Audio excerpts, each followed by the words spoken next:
What's up, guys? It is Corey and Christian from Super Kami Guru 9000, and happy Halloween and trick or treat.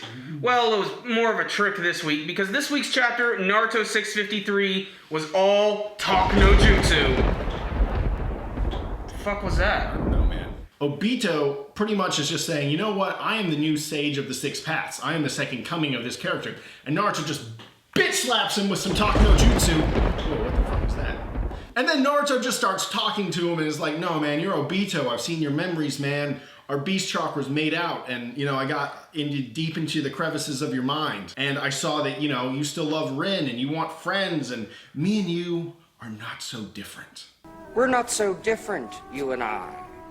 That is the theme of this chapter. Me and you are not so fucking different. And Obito pretty much had to have his hand held by Naruto the whole time. And he's just like, no, we're the same because we both want to be Hokage, even though everyone wants to be Hokage. It's like the flavor of the week this time. Me and you all want to protect our friends. And me and you want to see the village grow and all this stuff. And he starts like repeating all this stuff we've kind of seen a lot, hinted at. But maybe this is like the literal explanation of all that stuff. But I don't know. Maybe it's because I have half a brain. I already understood that.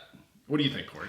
Now, I'm kind of in the same boat. We were probably all expecting maybe to get some really cool action scenes, but you know what? This is another one of those chapters that, unfortunately, for some, is a necessary evil. This is that type of chapter that I can really only recommend to the Naruto fan. If you're planning on getting into the series, this is probably the worst chapter to get involved in.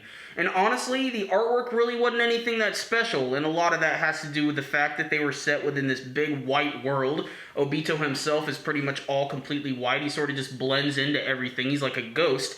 And frickin' Naruto, you know, it's just the same stuff we've always seen before. You know, even before Tobi was revealed to even be Obito Uchiha, we all said the same thing. Obito is just a Naruto clone. That's who he is. You know, we've always accepted that. And even over the course of this entire war, it has been hammered into our brains that this freaking character pretty much is what would happen if Naruto were evil. And throughout the entire course of this entire chapter, basically Naruto's just trying to convince him to come over to our side and to just give up everything. And you know what? It's really not an awful chapter. In fact, most of the dialogue is pretty well written. It's just not all that exciting or compelling. No. But on the upside, hopefully things might pick up a little bit more next week and we'll finally get out of this talk no jutsu. What the fuck was that?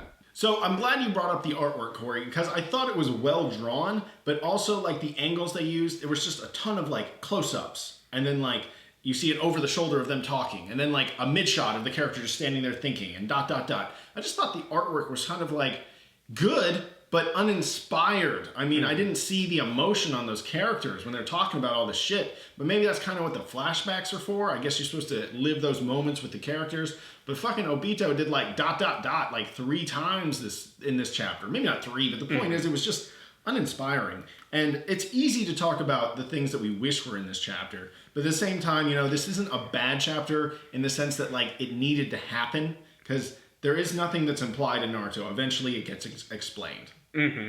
Like I said, the artwork really wasn't anything that special. All the flashbacks that involved Obito and Rin, those were probably the most detailed things in here, and a lot of that stuff is actually brand new, and I actually do like the fact that you can actually see how the relationship was when they were much younger, how basically Obito completely, like, he needed Rin.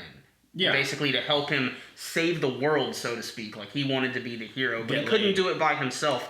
And that's really the whole point of this entire story is like, not one person can be Superman. Not one person can like save the entire world. We really do need to learn to depend on each other.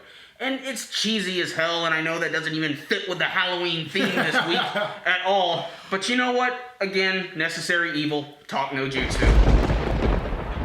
The fuck? We need to stop saying that. So anyway, you guys, this chapter, me and Corey haven't even really discussed a rating for this one, but I'm definitely not, I don't want to give this one anything over a 6. I don't know. Are you going to fight for I'm going to give it a 7. You want to give it a 7? And the only reason is because, again, this is a chapter for the Naruto fan. That's true. For these characters. You know, again, I think maybe when they get to the anime version of this, it'll flow much better. A lot of violence. Exactly. It's going to have a lot of that violin music.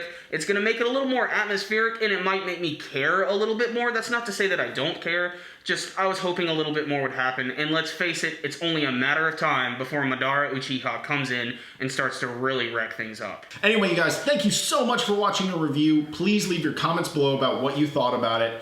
Guess what my costume is. I worked really hard on it. Yeah. Okay, you guys, and until next time, Super Kami Guru 9000.